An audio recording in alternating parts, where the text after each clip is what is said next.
Voilà, je vous propose qu'on parte dans 2 minutes environ. Et je souhaite la bienvenue à ceux qui viennent de nous rejoindre.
Bien, je vous propose, puisque nous sommes déjà un certain nombre de personnes réunies autour de la table, de commencer. En réitérant mes excuses, j'ai dû faire un problème, j'ai eu un problème technique avec le lien Zoom, donc qui a été envoyé très tardivement. Donc bravo à tous ceux qui nous ont rejoints et merci à vous de venir si nombreux. On avait 90 inscrits, on espère qu'il y en a une majorité qui vont pouvoir nous rejoindre malgré ce problème technique. Je m'appelle Benjamin Billet, je représente le réseau européen des sports de nature et puis en même temps, avec une autre casquette, le pôle ressources nationales des sports de nature, qui est une organisation du ministère des Sports basée à Vallon-Pont d'Arc, en France. Ce webinaire est traduit en 3 langues. Vous pourrez, en utilisant la fonction traduction, choisir la langue qui vous correspond le mieux, que ce soit l'italien, l'anglais ou le français. Et je profite pour remercier nos traducteurs pour leur travail. Le réseau européen des sports de nature rassemble des acteurs qui œuvrent au développement des sports de nature, de l'outdoor, dans une dimension européenne, en favorisant l'échange d'expériences, l'accompagnement de projets et en permettant une représentation du secteur au niveau européen. Pour faire ce travail, les membres du réseau se sont entendus sur une charte européenne sur laquelle on travaille sur un certain nombre de thématiques. Et il y a une thématique qui est très importante pour le réseau européen, c'est la thématique du développement territorial à travers l'outdoor et les façons avec lesquelles on peut à la fois promouvoir le tourisme pour les personnes qui viennent visiter nos régions d'Europe et en même temps pour les locaux, pour les personnes qui pratiquent au quotidien, qui sont aussi au cœur des attentions du réseau européen. Aujourd'hui, on va s'intéresser un petit peu à la question donc, du tourisme itinérant qui peut trouver des formes différentes un petit peu. Et donc, on va se consacrer 1h30 à ce sujet ensemble avec des intervenants qui viennent principalement de France et d'Italie. Ça reste un peu une exception dans le travail du réseau. On a tendance à inviter des intervenants de toute l'Europe. Mais sur ce webinaire-là, on a eu un ancrage un petit peu plus marqué sur la France et l'Italie et vous allez comprendre pourquoi dans quelques minutes. Donc, bienvenue à tous. N'hésitez pas à utiliser le chat si vous avez des questions au cours du webinaire. Nous allons tout faire pour y répondre et nos intervenants aussi. Et si ça ne peut pas se faire sur place, ça se fera aussi après le webinaire. Aujourd'hui, les données dont nous disposons au niveau européen indiquent l'extrême popularité de la discipline de la randonnée. Simple, accessible à tous, elle permet de découvrir les territoires. Et associée au tourisme, elle permet de prendre le temps de vivre des vacances en rupture avec nos modes de vie modernes. Le vélo ne cesse de conquérir plus de pratiquants pour se déplacer au quotidien, pour la recherche de sensations, mais aussi à des fins touristiques. Pour découvrir les paysages, accéder à des sites de pratique de manière éco-responsable, mais également pour le plaisir que cela peut apporter de découvrir les territoires et les régions. Enfin, il y a d'autres disciplines peut-être plus confidentielles comme le tourisme équestre, le canoë-kayak le long des fleuves en Europe, le ski ou la raquette à neige qui, donc, même en étant toujours relativement confidentielles ou adaptées à certaines régions d'Europe, sont autant de moyens de se déplacer qui attirent une forme de tourisme qui ne semble pas avoir montré son plein potentiel. Pour les territoires d'Europe, le tourisme itinérant peut se révéler particulièrement intéressant. Ça permet de développer une économie locale entre des destinations qui sont plus prisées. Et puis, ça atténue la pression sur la nature, sur les sites qui sont des fois surfréquentés. Et aussi économiquement jugé intéressant parce que cela permet de réduire, de permettre aux personnes de passer plus de temps sur le territoire, donc des fois aussi de dépenser plus pour l'économie locale, c'est positif. Enfin, ça réduit l'empreinte carbone du visiteur et ça permet l'utilisation d'infrastructures pour les habitants locaux. Donc, on accorde beaucoup de vertus à ce tourisme itinérant. En pratique, la réalité du tourisme itinérant et des mobilités douces peut parfois être complexe. L'expérience du visiteur, parfois se confronter à des réalités en décalage avec l'image romantisée qu'on peut en avoir. Et puis, on peut trouver des difficultés à trouver de l'information qualitative, de l'offre d'hébergement adaptée aux besoins d'aujourd'hui.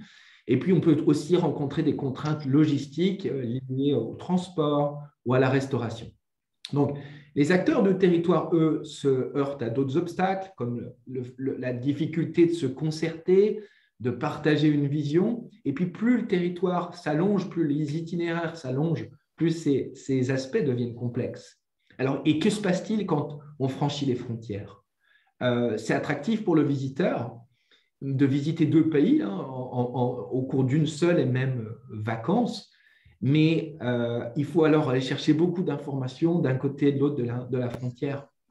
Donc, on peut considérer que la coopération est un facteur de réussite pour développer les itinéraires de transfrontaliers. Comment on peut mettre ceci en pratique?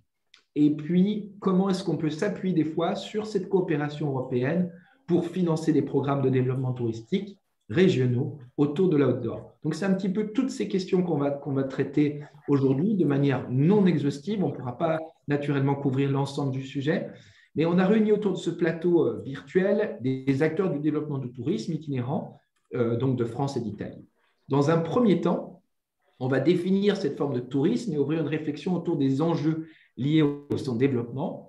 Et puis ensuite, on va découvrir des résultats liés à un projet transfrontalier d'envergure coordonné par la région italienne du Piémont sur la base de financements européens liés aux fonds structurels. Ce projet s'appelle le projet PITEM-MITO pour des modèles intégrés de tourisme. Et ce projet, il a pour objectif de financer un plan intégré sur les sports de nature dans le cadre du programme européen Interreg Alcotra. Ce projet, il a réuni 10 partenaires avec un budget de plus de 7,8 millions d'euros avec la région du Piémont, la Ligurie, le Val d'Aoste et en France, la région Sud et Provence-Alpes-Côte d'Azur. Un certain nombre de départements comme les Alpes de Haute-Provence, les Alpes-Maritimes, les Hautes-Alpes et la Savoie, et puis le comité régional du tourisme Auvergne-Rhône-Alpes et la DMO Visite Piemonte. À ce projet sont intégrés un certain nombre de projets opérationnels que je ne vais pas lister maintenant, mais l'un d'entre eux s'appelle Outdoor Data. Et on va se pencher un petit peu plus sur ce projet opérationnel qui permet en fait de recenser, de qualifier, d'harmoniser les données liées au sport de nature. Je vous prie donc d'accueillir au cours pour cette première partie introductive Joanne Musset, qui est docteur, ingénieur, chargé de mission au service attractivité et tourisme de la région Provence-Alpes-Côte d'Azur en France. Elle est basée à Marseille. Elle coordonne le projet Outdoor Data. Donc, Joanne, bienvenue. Merci d'avoir accepté de co-organiser ce webinaire avec le réseau européen de l'outdoor.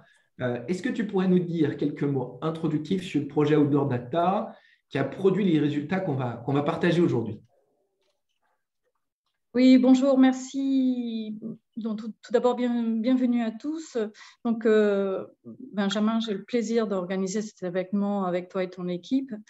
Le projet Epitem-Mytho est un projet Interreg Alcotra franco-italien, comme tu l'as bien précisé, à l'échelle de 5 régions. Côté français, Auvergne-Rhône-Alpes, Provence-Alpes-Côte d'Azur, que je représente. Et côté italien, les régions Ligurie, Piémont et Val d'Aoste. Il est financé à hauteur de 85% avec des crédits européens FEDER. Donc, comme tu l'as précisé, Outdoor Data est un sous-projet du Epitem-Mytho. Mais qu'est-ce que c'est que le Epitem-Mytho? L'objectif est de développer la filière outdoor en l'abordant sous tous ses angles. Et à titre d'exemple, il s'agit notamment d'investir pour la réhabilitation de sentiers de randonnée ou bien d'investir pour la création de nouveaux espaces de pratique. Mais il y a également tout un autre volet qui concerne le volet promotion. Donc, il s'agit notamment d'organiser des grands événements comme le Festival de l'Outdoor qui se tiendra à Cannes à la fin du mois d'avril, le dernier week-end. Il s'agit également de réaliser des études diagnostiques de l'offre et de la demande, des études de fréquentation de sites, ou bien de développer des outils numériques pour une meilleure interface entre le client et le prestataire. Outdoor Data. Donc, Outdoor Data est un sous-projet du Epitem-Mytho qui est construit en 2 parties. La partie 1 concerne plus précisément le volet études diagnostiques, qui nous concerne nos premiers chefs aujourd'hui avec le volet itinérance. Et puis la partie 2 qui concerne le partage de données et le développement d'outils numériques. 2 vidéos de présentation du projet ont été réalisées, une vidéo pour chaque partie respective. Voici en 2 minutes une présentation de la partie du projet qui nous concerne, donc le volet dédié au 1, donc aux études dont l'itinérance. Et je vous laisse la découvrir.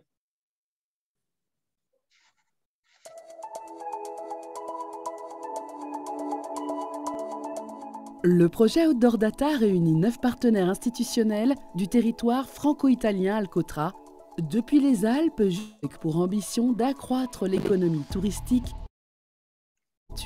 dans une perspective de développement durable.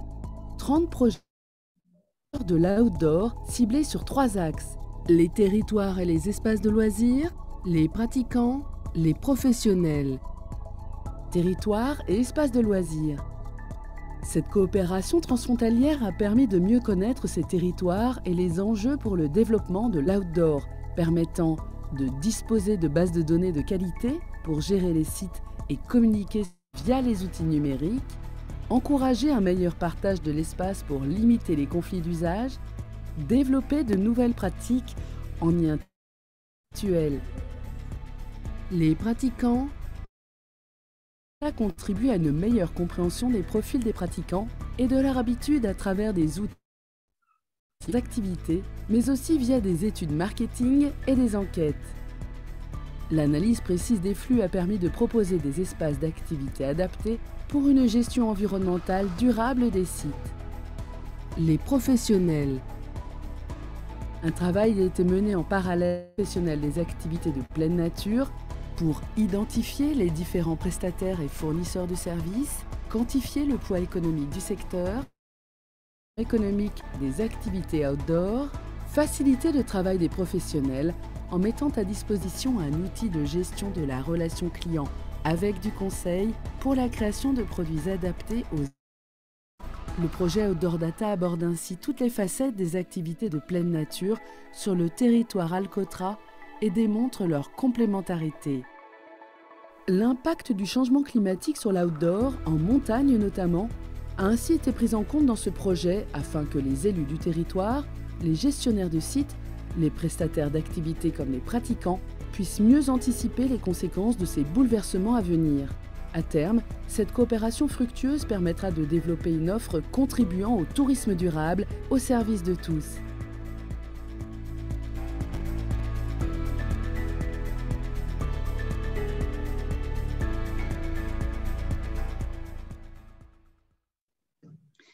Donc, si vous souhaitez revoir cette vidéo, elle est également accessible en italien sur la chaîne YouTube de Enos, tout comme la deuxième vidéo dont je vous ai fait part, qui concerne la deuxième partie du projet. Donc, toutes les deux sont en français et en italien. Alors, l'itinérance, comme précisait Benjamin, est un marché en développement. Et les études qui vous sont présentées visent à développer une offre qui soit en phase avec la clientèle. Mais quelle clientèle? Quel type de produits touristiques recherche-t-elle? La méthodologie qui a été mise en place a été croisée entre les différents experts des régions. Les 3 études qui seront présentées sont 2 études d'itinérance réalisées par 2 organismes dédiés à la promotion de leur territoire régional, c'est-à-dire l'une par Auvergne-Rhône-Alpes Tourisme et l'autre par Visite Piemonte. Et puis, une étude sur les excursionnistes réalisée à l'initiative du département des Alpes-Maritimes. Donc, notre objectif est de mettre le résultat de ces travaux au bénéfice de la filière outdoor, donc à votre disposition et le plus largement possible. Merci. Merci beaucoup, Joanne, pour ces propos introductifs. Et c'est vrai qu'on va revenir au cours de nos interventions sur des projets qui ont été financés à travers ce programme. Et ce que je trouve vraiment intéressant déjà, c'est qu'on a ici une illustration d'un travail de coopération qui a été fait à l'échelle transnationale, qui permet de développer donc cette filière un petit peu et qu'on a bien compris à travers cette introduction que ce programme avait de multiples facettes et donc ce programme opérationnel Outdoor Data est une partie d'un grand ensemble du Pitel Mito. Je vous propose pour conclure cette partie introductive, de laisser une carte blanche à une personne qu'on a identifiée dans le réseau des acteurs de l'itinérance en France, qui s'appelle Sophia Lediac. Sophia Lediac a mené des travaux de recherche sur les thématiques de l'itinérance douce et de la coopération avec les acteurs et de l'animation de ces itinéraires. Elle est aujourd'hui chargée du développement d'un réseau d'acteurs autour d'itinéraires de randonnée locaux dans les Vosges. Donc là, on se déplace géographiquement, on se retrouve au nord-est de la France, près de la frontière avec l'Allemagne. Et ce projet, il a été engagé par la collectivité locale avec pour objectif de mobiliser des professionnels en lien avec les itinéraires de randonnée pédestre pour faire du développement durable dans le territoire. Donc, l'animation et la coopération sont au cœur de sa démarche, pour impliquer une diversité d'acteurs, pour investir, construire une offre touristique itinérante prometteuse et durable. Donc, l'idée, en laissant cette un petit peu carte blanche introductive à Sophia, est d'ouvrir le sujet, de prendre un peu la mesure de ce qui en fait les caractéristiques un petit peu du travail autour de l'itinérance, mais aussi des problématiques qui peuvent être soulevées. Sophia, je te passe la parole. Super, merci Benjamin. Bonjour à tous. Et puis merci pour cette belle introduction. Du coup, moi c'est Sophia. Donc je suis chargée de développement touristique au Pays de la Déodacie. Donc c'est une petite collectivité territoriale sur le côté ouest du versant du massif vosgien, dans le département des Vosges.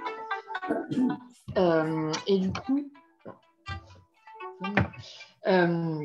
du coup, moi, en fait, j'ai fait un master spécialisé dans le tourisme et le développement territorial durable.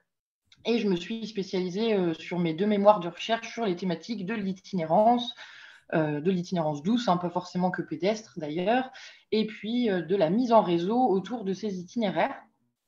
On peut passer à la slide suivante. Je ne sais pas qui gère ça, impeccable. Et du coup, voilà, la première année, j'ai pu étudier un cas général à travers l'exemple des chemins de Stevenson. donc qui est une démarche de mise en réseau qui est plutôt à l'initiative d'acteurs privés. Et la deuxième année, je me suis focalisée sur une démarche de mise en réseau autour d'itinéraires de randonnée pédestre à l'initiative d'un acteur public, donc le Pays de la Déodacie. Donc, pour vous récapituler un petit peu le projet des grandes échappées vosgiennes, en 2011, en fait, la structure a décidé, avec des partenaires locaux, de dire on va créer des itinéraires de randonnée sur plusieurs jours, balisés GR2PI, auprès de la Fédération française de randonnée pédestre. Donc, à travers notre territoire, il y a plus de 460 km d'itinéraires qui ont été sélectionnés entre 7 à 14 jours de marche. Vous avez la carte avec les 3 boucles représentées. Ça a permis en 2015 de faire une première valorisation de ces itinéraires à travers l'édition d'un topo guide. Et puis, la démarche de valorisation s'est un peu arrêtée là. Et en 2019, la structure s'est dit qu'il faudrait aller un peu plus loin pour faire venir cette clientèle si spécifique. Ça a déjà été dit avant, mais il y a quand même des attentes et des besoins particuliers pour ces touristes-là. Donc, en 2019, ils ont décidé de vraiment lancer un projet de valorisation et de structuration de l'offre touristique autour de ces itinéraires. Donc, à travers, au début, la création d'un stage de 6 mois pour lancer le pré-projet. Donc, je suis arrivée après une phase, bien sûr, de diagnostic et d'identification un petit peu des cibles qu'on pourrait toucher sur ces itinéraires. On a pu concerter des acteurs clés locaux. Donc, on a choisi, bien sûr, les hébergements, puisqu'ils sont forcément évidents dans ce genre de démarche essentielle. Et puis aussi d'autres acteurs clés comme les collectivités locales. Et puis, on a construit avec eux, sur ces 6 mois, un pré-projet avec quel objectif on se fixe, qu'est-ce qu'on veut faire pour développer notre territoire en se basant sur ces itinéraires, comment on veut le faire et quelles actions on pourrait réaliser. Donc, c'était à l'époque très large, mais ça nous a permis de faire une demande de financement FEDER-FSE qui, dès 2020, a permis la création d'un poste, donc mon poste, financé à 80%, avec en plus une enveloppe pour toutes les actions qui se développent à côté. Voilà. La slide suivante. Du coup, aujourd'hui, donc depuis 2020, en gros, mon travail, il s'axe autour de 3 thématiques, j'ai envie de dire. On peut un peu les rassembler comme ça, qui sont essentielles pour que les itinéraires se développent, soient connus et se développent aussi durablement. J'insiste sur durablement, c'est aussi ça notre objectif. Dans une optique que ça soit viable économiquement pour le territoire, mais aussi pour l'environnement et pour le volet social. Donc, le premier point important, c'est vraiment de construire la base de l'offre touristique qu'on va proposer à ces randonneurs. Donc, ça a déjà été évoqué précédemment par les différentes personnes avant, mais on va avoir tout le volet, les itinéraires en soi et le balisage et tout ce qu'on propose comme aménagement le long de ces itinéraires. Le volet service après, avec les hébergements, la restauration, les transports de bagages, tout ce qui est activités, visites patrimoniales et sportives et autres, tout ce qui pourra intéresser un maman des randonneurs, les prestations d'accompagnement et je passe. Donc ça, c'est vraiment un gros travail dans mes missions aujourd'hui, c'est de développer tous ces points-là et ça prend forcément beaucoup de temps avec une diversité d'acteurs concernés et un grand nombre. Aujourd'hui, on a notre démarche à peu près 300 acteurs qui ont été mobilisés. Et il me reste à peu près 400 ou 500 acteurs à aller voir encore qui pourraient être intéressés par la démarche. Donc, on y va progressivement aussi en partant du principal et en allant au moins primordial, j'ai envie de dire. Et puis après, il y a toute la dimension promotion, forcément. Ça a été dit, bien sûr, aussi. Si on développe une offre, il faut à côté la promouvoir et communiquer dessus. Et puis valoriser aussi toutes les actions qui peuvent être mises en place pour le réseau et par les partenaires qui font partie du réseau. Et puis donc, mon gros travail aussi entre ces 2 thématiques-là, c'est l'animation de ce réseau et la gouvernance. Gérer toutes les relations entre les différents partenaires, organiser des réunions pour co-construire avec eux et leur permettre de participer et vraiment décider de où va le projet. C'est comme ça qu'on a décidé de le faire porter. En tout cas, moi, à travers mes recherches, c'est ce qui est ressorti, de vraiment impliquer les acteurs pour que ça devienne une démarche durable et qui réponde aux besoins et attentes de chacun. Voilà, donc j'ai mis quelques exemples d'acteurs pouvant être mobilisés, mais il y en a énormément. On peut passer à la slide suivante. Donc, au final, tout ça, ça permet de souligner l'importance vraiment. Et moi, c'est ce qui était ressorti au niveau de mes recherches. C'est ce qui ressort d'autant plus aujourd'hui et qui s'affine même avec l'expérience concrète. J'ai envie de dire, c'est le rôle de facilitateur en fait ou d'animateur. Enfin, on peut utiliser plusieurs noms, mais vraiment un acteur qui va coordonner cette coopération, peu importe l'échelle au final à laquelle c'est. Je pense que le projet qui sera ensuite présenté plus en détail après soulignera ça aussi. C'est essentiel qu'il y ait des chefs de file, un ou plusieurs chefs de file qui coordonnent et gèrent l'ensemble pour les professionnels qui sont sur les territoires qu'on essaie de développer. Donc à la fois il y a les dimensions de triple rôle, c'est simplement dire qu'il va permettre à la fois d'initier la démarche, de faciliter le développement de cette démarche, toutes les relations entre les acteurs concernés, et puis il va être aussi le garant que cette démarche, elle va se poursuivre et elle va avoir une certaine pérennité.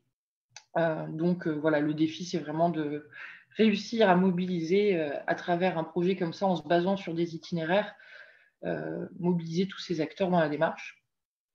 Et donc, pour finir, j'ai mis un petit peu aujourd'hui les grands défis que moi je rencontre, en tout cas dans l'émission, un petit peu les difficultés aussi sur différents points. Je pense que ça reste ouvert à débat, c'est sûrement pas exhaustif, mais ça ressort au moins quelques points. C'est d'abord, du coup, voilà, j'en ai déjà parlé, mais le fait qu'il y ait une diversité d'acteurs dans l'itinérance fait que ça peut être compliqué de compiler les enjeux économiques et besoins différents de tout le monde et que chacun trouve en fait son intérêt dans une telle démarche de coopération, de mise en réseau pour au final s'unir pour amener des randonneurs sur les itinéraires ensemble. Alors ensuite, il y a tout le volet aussi, nous, qu'on rencontre beaucoup sur des territoires ruraux, de possibilités limitées d'implication ou de participation pour différentes raisons, hein, de temps restreint, des moyens ou des compétences qui restent limitées, le fait qu'il y a une pluriactivité, enfin voilà. Il y a beaucoup de choses différentes, en tout cas, qui se présentent sur ce point-là en frein. Et puis, il y a le manque de volonté de s'impliquer aussi. Il y a un intérêt qui n'est pas perçu dans la démarche. Parfois, il y a aussi la dimension de manque de confiance. Nous, en tant que collectivité publique, on n'est pas forcément toujours vu du bon œil sur les territoires, malheureusement. Donc, il faut aussi développer, tisser une relation de confiance et ça prend du temps. Et puis, il y a quelque chose qui n'est peut-être pas visible là sur le Power, mais que j'avais aussi ajouté, qui est les moyens, quels qu'ils soient, peuvent être limités, financiers, humains. Moi, je suis toute seule sur ce projet, sur les 460 km d'itinéraire. À un moment, je ne peux pas tout faire, donc on est obligé de prioriser, faire des choix. Donc ça, c'est normal. Et puis, j'ai vu qu'il y avait en discussion un point qui est tout à fait vrai sur la densité des hébergements. C'est une question. Mais pour le coup, moi, sur mon territoire, je me permets de rebondir directement sur cette question. Problème, nous, sur notre territoire, à certains endroits, le fait qu'il n'y ait pas d'hébergement ou qu'il y en ait peu ou qu'il y ait des hébergements mais avec des capacités très restreintes, on va avoir des endroits où il y a des capacités juste de 2 lits, donc c'est très limité. Et donc, ça fait partie de ce qu'on veut faire avec le projet des grandes échappées vosgiennes. C'est, une fois qu'on aura travaillé sur ce qui existe, fait un peu le bilan de l'existant, on aimerait là, dans les années à venir, donc je ne sais pas dans les délais dans lesquels on va réussir à réaliser ça, mais mener des études pour identifier des solutions d'investissement, d'hébergement semi-dur ou de cabanes ou d'incitation à l'installation de nouveaux professionnels. Enfin, il y a plusieurs options. On voudrait faire travailler des bureaux, un bureau d'études sur ça, justement pour mener une étude sur ce sujet en tout cas. Je ne sais pas si Merci beaucoup, Sophia, pour ces propos introductifs. J'espère que je n'ai pas été trop longue. Absolument pas, Sophia. On a eu au cours de cette introduction déjà beaucoup d'ingrédients sur lesquels on va revenir un petit peu au cours de notre webinaire. Ce qui est vraiment intéressant, c'est de voir aussi la complexité, puis dans ton expérience, le fait que tu aies travaillé sur la recherche et puis cette mise en pratique derrière nous semblait très intéressant pour pouvoir ouvrir un petit peu la discussion. Je te propose de rester dans le chat s'il y a d'autres questions qui restent, de pouvoir éventuellement y répondre. Et puis, j'en profite pour souhaiter la bienvenue et faire rentrer sur notre plateau virtuel notre prochaine intervenante qui s'appelle Karen Dimier-Vallet. Elle est chargée de veille stratégique sur la thématique outdoor auprès de Auvergne, l'organisation qui s'appelle Auvergne-Rhône-Alpes Tourisme, qui est l'organisme de la région qui est en charge de la promotion touristique du territoire. Donc, Karen, vous avez dans le cadre du projet Outdoor Data, qui a été introduit au début du webinaire, réalisé une enquête spécifique au tourisme itinérant en mobilité douce, en vous intéressant à ceux qui sont déjà conquis par cette forme de tourisme et ceux qui sont intéressés mais n'ont pas encore testé, ne confient pas.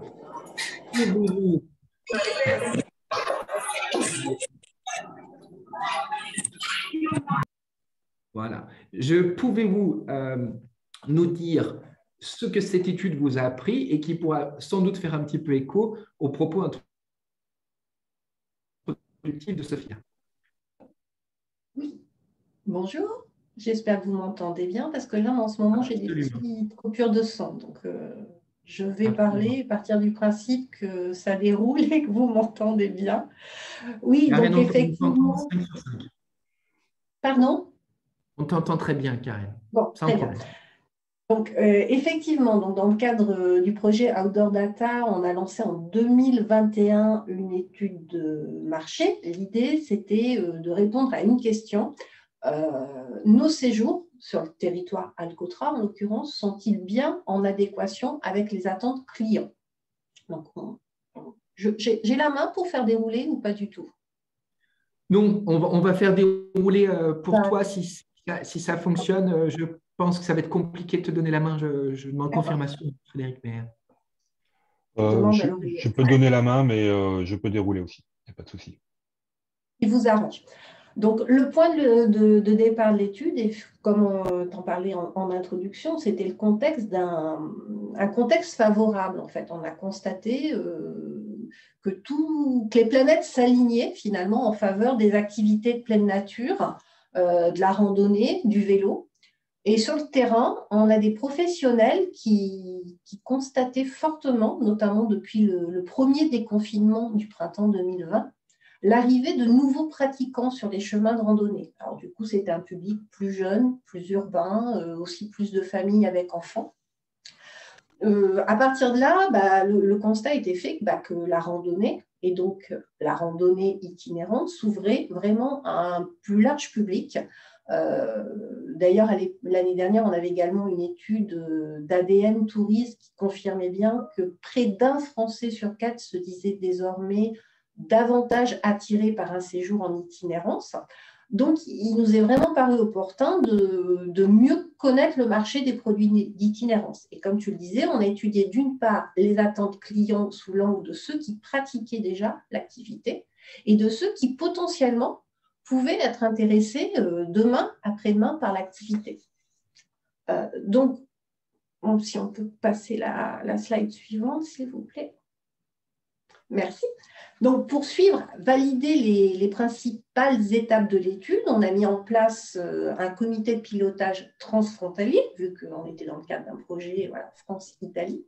Et la première étape du travail de ce comité de pilotage a été de valider une définition partagée de l'itinérance. Donc, cette définition a servi de base à l'étude qui a été menée. Et on a fait le choix de se concentrer sur 3 activités d'itinérance non motorisées, la marche, le VTT et le vélo de route. Donc, du coup, la slide suivante. Merci. L'étude, on l'a confiée à 2 cabinets. G2A Consulting qui s'est occupé de la gestion de l'enquête en ligne. Donc là, on a interrogé un panel de plus de 8000 Européens. Ils ont été interrogés selon la méthode des quotas, donc sur des critères d'âge, de genre, de revenus, d'origine géo. L'idée, c'était d'être bien représentatif des 5 marchés, France, Italie, puis aussi Belgique, Allemagne, Pays-Bas, puis Kipic Conseil a pris la suite. Donc, sur l'analyse de la demande, nos 8000 Européens interrogés, on leur posait la question, voilà, clairement, avez-vous déjà pratiqué des séjours en itinérance ou seriez-vous intéressé? Et les pratiquants représentent une part de marché de 10%, ce qui est en totale cohérence avec les autres études qui ont été menées récemment sur le sujet. Et si à ces pratiquants, on ajoute les clients potentiels, ça nous fait un réservoir en fait de 21%. Donc au total, on a une part de marché potentiel de près d'un tiers des Européens étudiés. Et ce que l'étude nous dit sur le profil des pratiquants, c'est que 65% pratiquaient déjà l'itinérance quand ils étaient enfants. Donc il y a un réel effet prescriptif. Et ça sous-entend qu'on a vraiment intérêt à accueillir aujourd'hui des familles en séjour pour que leurs enfants soient les clients de demain. Ces pratiquants, ils sont très majoritairement aussi sur un mode de vacances, on va dire, préféré. Quand on y a goûté à l'itinérance, on y prend goût. Donc, ce sont vraiment des clients fidèles. Et ce qu'a révélé aussi l'étude, c'est que finalement, on n'a qu'à peu près 2 pratiquants sur 3 qui ne pratiquent pas depuis si longtemps que ça, 5 ans ou moins. Donc, ça conforte bien cette arrivée de nouvelles clientèles. Quant aux clients potentiels, là, on voit qu'ils sont effectivement encore avec quelques petites particularités qui les distinguent un petit peu plus. C'est un public plus féminin, plus jeune. On a un intérêt chez les milléniaux, par exemple, qui est très fort, notamment sur les marchés Allemagne, Belgique et Pays-Bas. Donc, du coup, ces clients qui sont déjà acquis ou à conquérir, l'idée à retenir de l'étude, c'est que le public se renouvelle. Et le public, il se renouvelle en termes de profil, mais aussi en termes de pratique. Donc là, on peut aller sur la diapo suivante. Voilà. Les pratiquants, ils sont aujourd'hui majoritairement, enfin c'est eux qui se déterminent comme majoritairement débutants intermédiaires. Il y a des débutants parce qu'il y en a quand même 2 tiers qui pratiquent depuis 5 ans ou moins. Les clients potentiels, les clients de demain, eux, s'estiment très majoritairement débutants. De fait, en termes de pratique, le dénivelé, le temps d'effort journalier, ce ne sont pas forcément ceux des clients sportifs, on va dire, originels du séjour d'itinérance. Donc, la performance, vraiment, aujourd'hui, elle est plus le principal objectif. On n'est plus dans la recherche de performance quand on part en séjour d'itinérance. Et d'ailleurs, on voit sur la diapo suivante, c'est la moyenne montagne qui s'affirme vraiment comme le terrain de pratique préféré et attendu. Loin, enfin, on est bien, voilà. L'idée, c'est on se visualise dans de la moyenne montagne plus que dans des hauts sommets alpins. Donc, l'itinérance, elle se fait vraiment plus soft que sportive. Et de fait, les produits ils doivent aussi inclure des jours de repos, des services facilitants tels que le portage de bagages. Il faut faire évoluer l'offre. En matière de pratique, le renouvellement, il est aussi visible sur les modes en fait, d'itinérance. Pour les pratiquants, l'itinérance à pied est majoritaire, elle reste majoritaire, mais le vélo talonne et il prend une place croissante parce que petit à petit, au vélo, s'ajoutent des formes diverses de vélo, le VTT, le VTT-AE, le cyclosportif, le gravel, enfin voilà, ça grimpe petit à petit. Et quand on regarde sur la clientèle potentielle, là, c'est par contre la pratique vélo portée par l'assistance électrique qui va faciliter la pratique, qui est vraiment clairement plébiscitée par cette clientèle potentielle de demain. Donc, les produits d'itinérance, ils doivent aussi tenir compte de cette évolution. Alors, pour finir, le public, il se renouvelle de fait aussi en termes d'attente. Les pratiquants, ils ne sont que 13% à partir de plus de 2 semaines. Ils choisissent majoritairement finalement le séjour d'1 semaine. Et on voit que les clients potentiels vont même se projeter sur des séjours encore plus courts, 2, 3, 4 nuits maximum. Donc, l'idée de la semaine pour les pratiquants, c'est que ça correspond à un format qui est suffisamment long pour se ressourcer, prendre des vacances, voilà, agréable, mais pas trop long non plus pour ne pas impacter les autres périodes de congés qui vont être dédiées à d'autres modes de vacances, finalement. Les clients potentiels qui se projettent sur des temps de séjour encore plus courts, voilà. Mais néanmoins, on a une petite niche de 7% d'entre eux qui qui s'imaginent bien partir sur la très grande itinérance de plus de 2 semaines. En matière d'hébergement, du coup, tous ces clients, le mot-clé, on va dire, c'est le confort. C'est-à-dire qu'ils soient déjà pratiquants ou qu'ils n'aient pas encore franchi le pas, ils s'imaginent sur des hébergements confortables, de la chambre, des sanitaires individuels. Et à ce confort, il faut, pour les pratiquants actuels, offrir en plus la garantie d'un ancrage local. Ce qu'ils veulent, en fait, c'est de l'authenticité. Et pour les clients de demain, à ce confort, il faut ajouter une garantie sécurité. Ils ont besoin vraiment d'être rassurés. Et ça se sent également dans la façon dont ils envisagent d'organiser leur séjour. C'est-à-dire, si les clients actuels, les pratiquants, préfèrent partir en autonomie ou gestion libre, les clients potentiels, eux, clairement, feront appel à un prestataire pour les aider à organiser leur séjour et seront plus nombreux à choisir même de partir avec un accompagnateur. Du coup, si on synthétise un peu le principe, c'est que vraiment, voilà, on est moins sportif, on est plus soft, on veut du confort. Donc, voilà, on veut bien une aventure, mais maîtrisée, confortable, malgré tout. Et donc, on verra la suite de l'étude dans une deuxième partie tout à l'heure, parce que l'idée, c'était ces grandes lignes, là, ces insights sur la demande, c'était de les confronter à l'offre. Alors là, petit spoiler, les produits ne répondent pas au final à 70% à peu près des attentes clients. Voilà, on se retrouve tout à l'heure. Merci Karen, quel sens du suspense, c'est incroyable. Du coup, ça nous fait un super teaser effectivement pour la deuxième partie. On va te retrouver plus tard. Moi, ce que je vous propose, c'est, puisqu'on est un petit peu en retard, c'est de continuer un petit peu sur la lancée. On va faire une pause très prochainement pour permettre à nos traducteurs de pouvoir respirer en un instant. Mais juste avant la pause, qui durera quelques courtes minutes, je vous propose de faire appel à Cristina Bergonzo, qui est responsable de l'Observatoire régional du tourisme de la région du Piémont depuis 2007 et qui a coordonné une étude sur le tourisme de mobilité douce en partenariat avec l'Université de Turin dans le cadre du projet Outdoor Data dont on a parlé.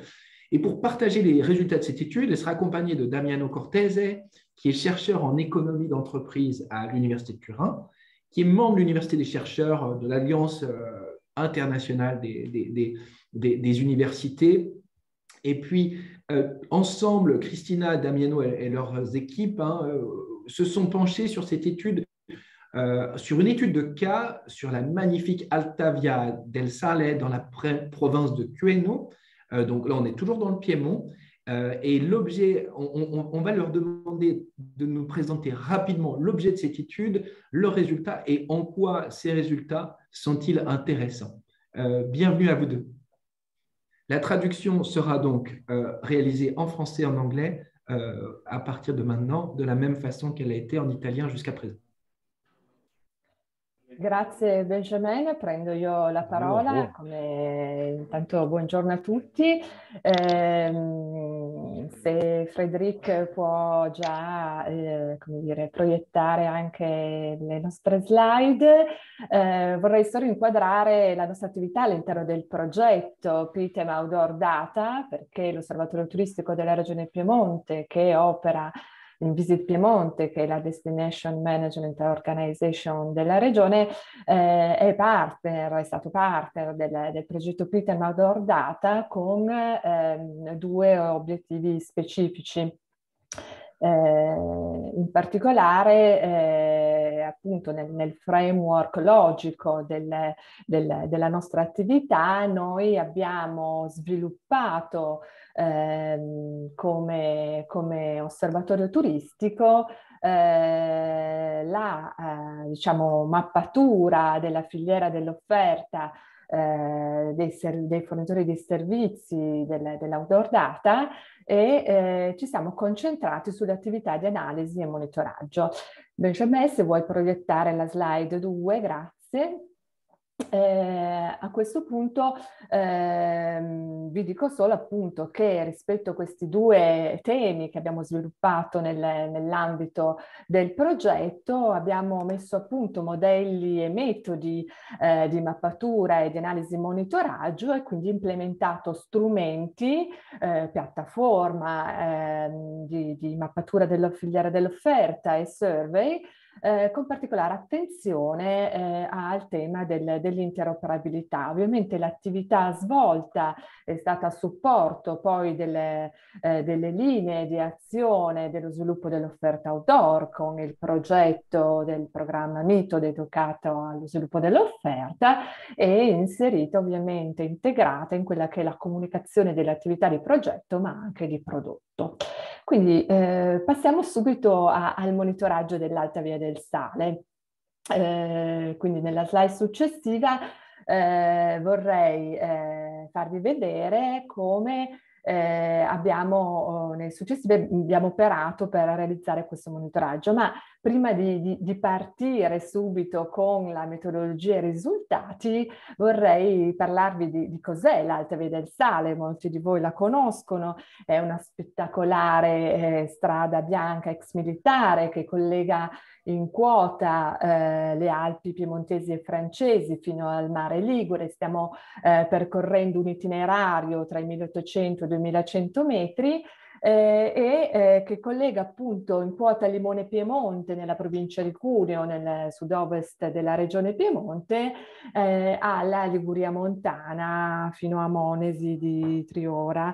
Questo itinerario ve lo voglio illustrare con questo video che adesso Benjamin ci potrà agevolare.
Ecco, l'Alta Via del Sale, questo itinerario di cui stiamo parlando, è un itinerario accessibile, percorribile a piedi, quindi per il trekking, in bicicletta, mountain bike, in e-bike e con i mezzi a motore. È un itinerario che viene gestito attraverso gli operatori locali e poi proprio attraverso la loro collaborazione abbiamo potuto realizzare questo primo studio. L'Alta Via del Sale è accessibile su prenotazione con i mezzi a motore e altaviadelsale.com è il portale per le prenotazioni che è gestito dal consorzio turistico Conitours e i soggetti che collaborano nella gestione dell'itinerario sono l'Agenzia Turistica Locale del Cuneese e i comuni, referenti dei comuni che gestiscono proprio la strada. L'obiettivo dello studio era quello di studiare proprio un prodotto turistico outdoor interregionale perché collega al confine tra il Piemonte e la Liguria, ma transfrontaliero perché sono le Alpi piemontesi e francesi, per comprendere il grado di soddisfazione della fruizione, la percezione di completezza e armonia di questa proposta e quindi allineare poi, cercare di allineare la domanda e l'offerta su questo particolare prodotto. La metodologia che abbiamo implementato, presente nella slide successiva, ha previsto la realizzazione di una survey online che è stata realizzata in 4 lingue, accessibile attraverso QR code e promossa attraverso il portale altaviadelsale.com e i canali social di tutti gli operatori del territorio che hanno collaborato con noi. Le informazioni raccolte sono state quelle della fruizione della visita e del passaggio all'itinerario e della ricaduta del soggiorno, ricaduta turistica in termini di spesa e soprattutto le informazioni di grado di soddisfazione, nonché alcune informazioni di profilo. Lascio quindi la parola al professor Cortese che ci illustrerà adesso i principali risultati di questa survey avviata l'estate scorsa. Grazie Cristina, bonjour à tous et merci pour cette invitation. La nostra ricerca è iniziata, come potete vedere, il 3 agosto del 2021 e ha rilevato dati fino al 18 ottobre dello stesso anno.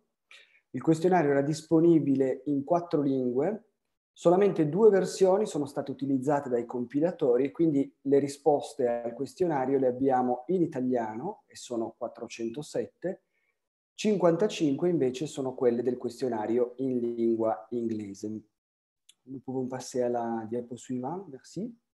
Per quanto riguarda la provenienza degli intervistati al primo questionario e quindi il modulo in italiano, abbiamo provenienza da più di 180 luoghi che fanno riferimento a oltre 50 province e 14 regioni che potete vedere rappresentate in percentuale in questo grafico e sono quindi in particolare quelle più vicine naturalmente al Piemonte, ma dobbiamo dire abbiamo provenienze di grande interesse da tutta Italia.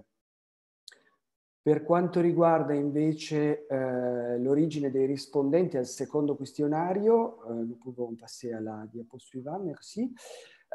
Abbiamo i rispondenti in lingua inglese che provengono in modo particolare da Germania, Francia e Svizzera, come potete vedere dalla distribuzione nella torta del grafico. La diapo suivante, merci.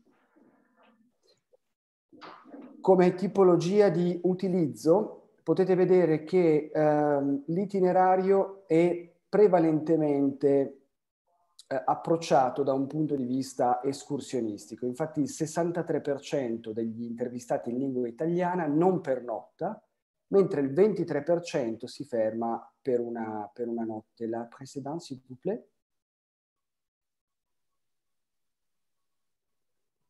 Ok, merci. Invece i rispondenti al questionario in lingua inglese, che vedete sulla parte destra, pernottano per il 22% una notte, alcuni naturalmente si fermano di più, ma anche in questo caso abbiamo un pubblico di escursionisti, per cui il 56% non pernotta. E quindi abbiamo un quadro complessivo omogeneo per entrambe le tipologie di pubblico e l'equilibrio è chiaramente spostato verso un utilizzo prevalentemente quotidiano. La diapo suivante, merci.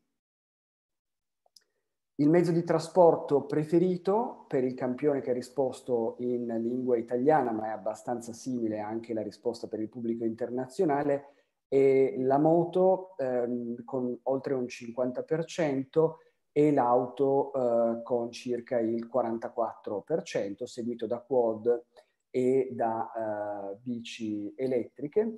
Dove vedete ciclismo, quindi bicicletta e nessun mezzo, è l'opzione per gli escursionisti. Sono una piccola percentuale, sono uno 0,24% del campione.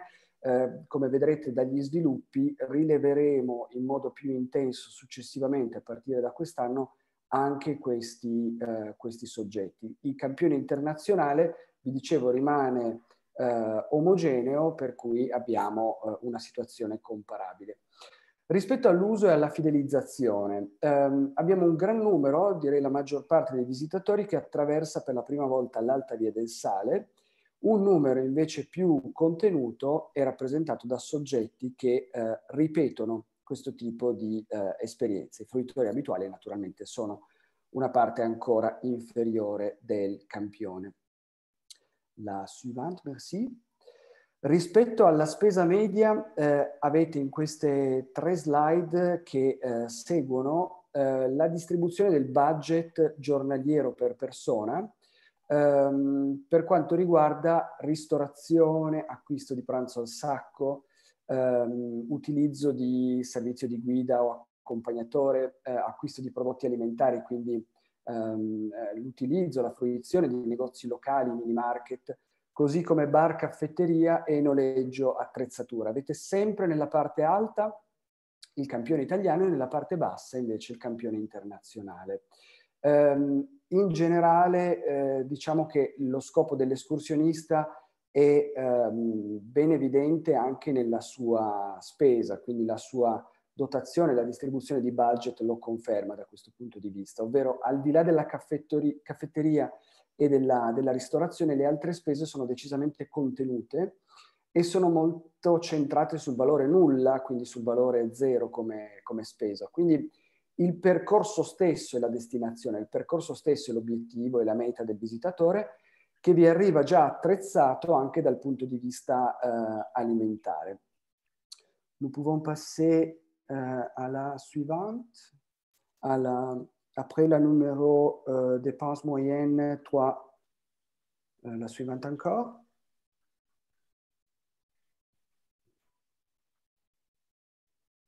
Et la suivante encore.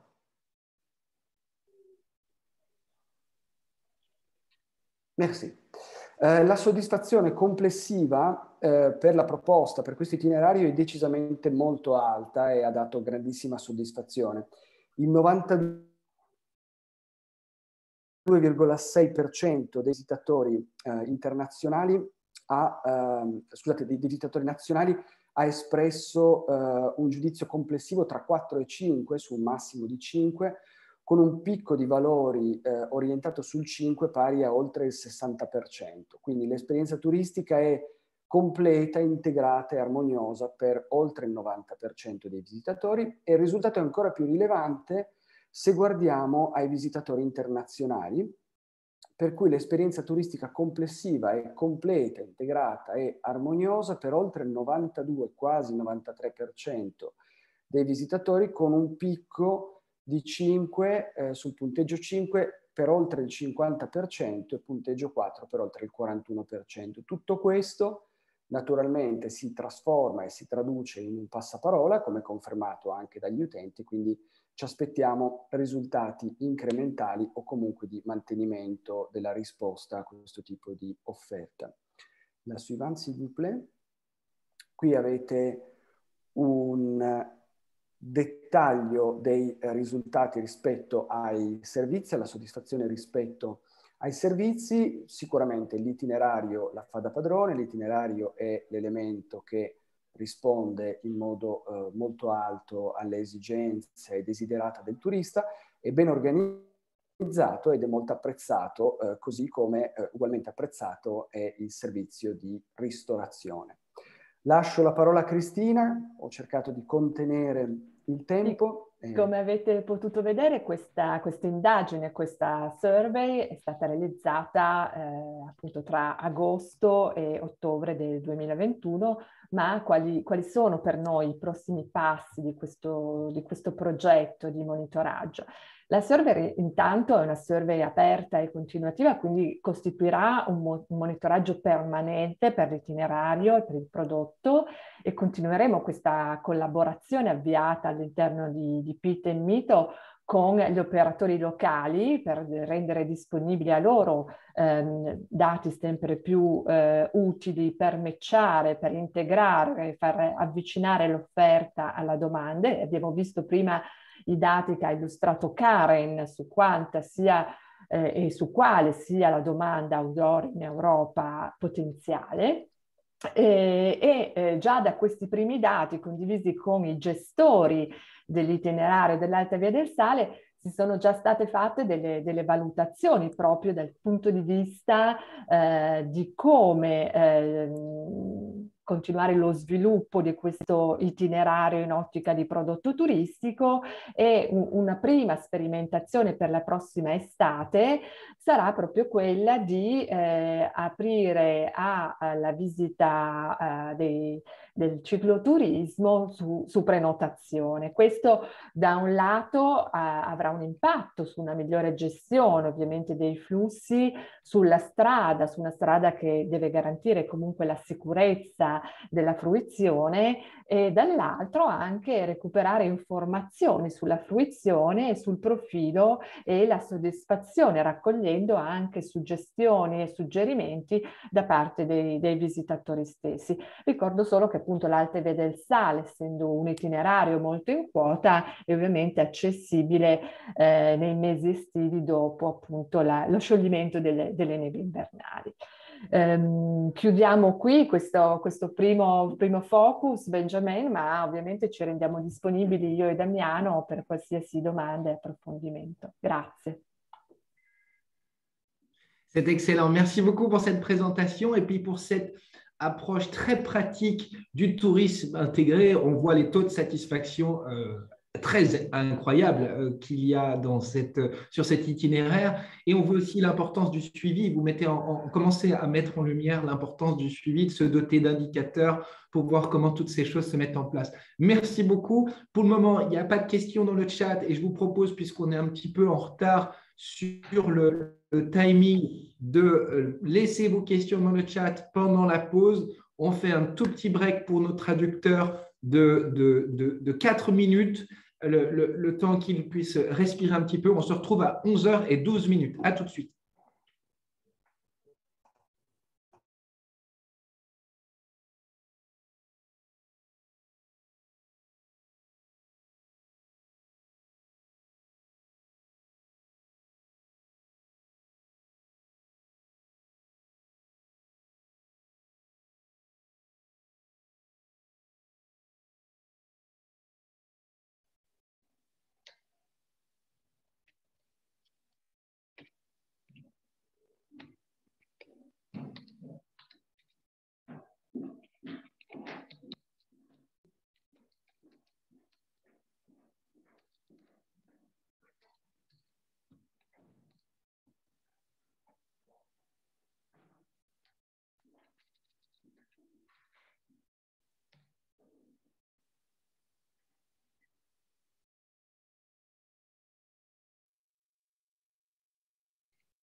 Bom dia.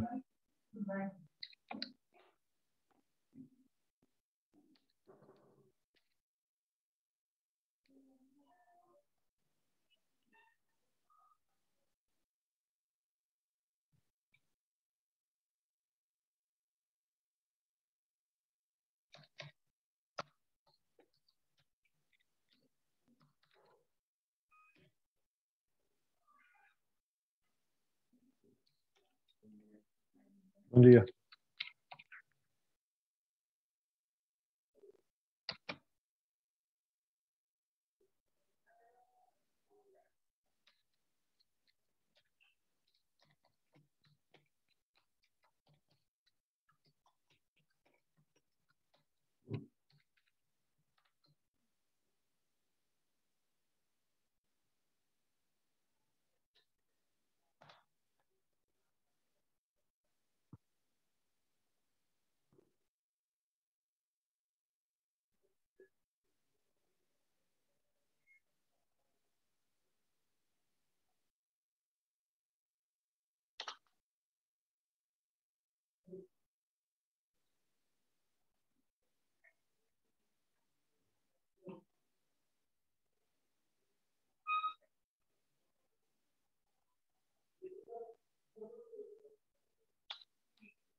Bien, rebonjour à tous.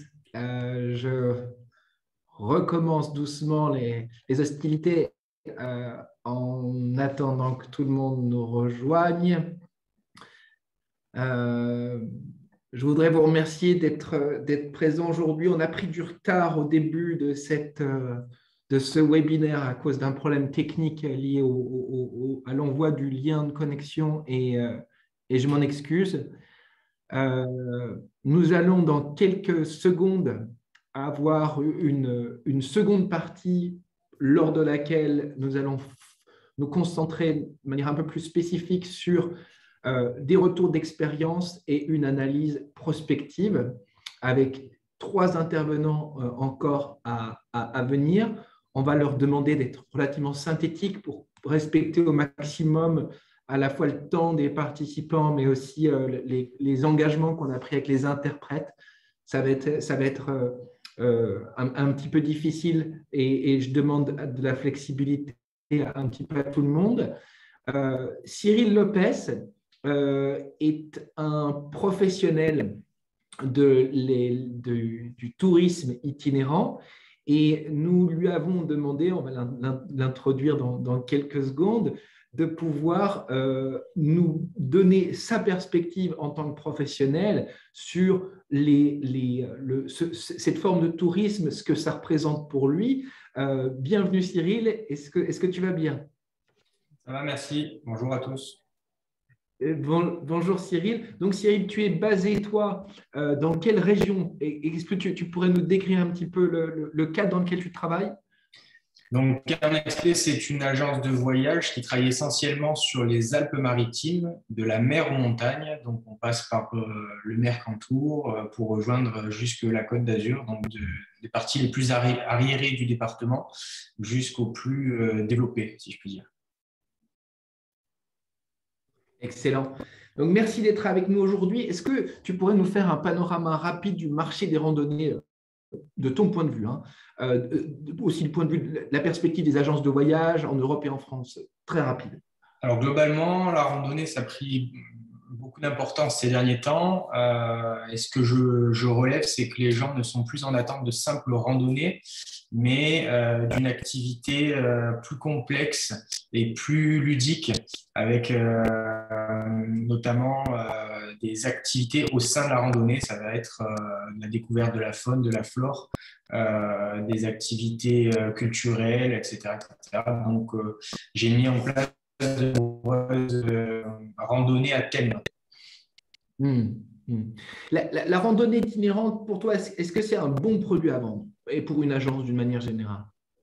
Alors, c'est un produit qui est intéressant parce qu'il ne nécessite pas beaucoup de matériel, donc d'investissement. Par contre, il nécessite de la logistique et de la connaissance du terrain pour pouvoir s'adapter aux clients, évidemment, en fonction de leur niveau, en fonction de la saison, leur proposer des offres variées et de la logistique au niveau du transport des bagages, par exemple, sur l'itinérance. Et la plus grosse difficulté que je rencontre, c'est tout ce qui est hébergement et restauration dans l'arrière-pays. Tu te retrouves confronté lors de ce que tu mets en place, tes produits touristiques, à des infrastructures qui sont gérées par des acteurs publics en partie. Est-ce que tu pourrais nous donner un petit peu ton ressenti de cette relation, sans rentrer dans la relation directe que tu as avec des personnes qui peuvent participer à ce webinaire, mais d'une manière générale, comment tu ressens tout ça? Alors, il y a toujours le regard de la sphère publique et le regard de la sphère privée. C'est toujours foncièrement différent. Maintenant, ce que je pense qui peut être intéressant, c'est d'inviter au maximum les personnes qui font partie de la sphère publique à venir participer ou même à venir essayer d'organiser avec nous certains événements, de vraiment venir sur le terrain Et ça, c'est quelque chose qui est primordial, je pense.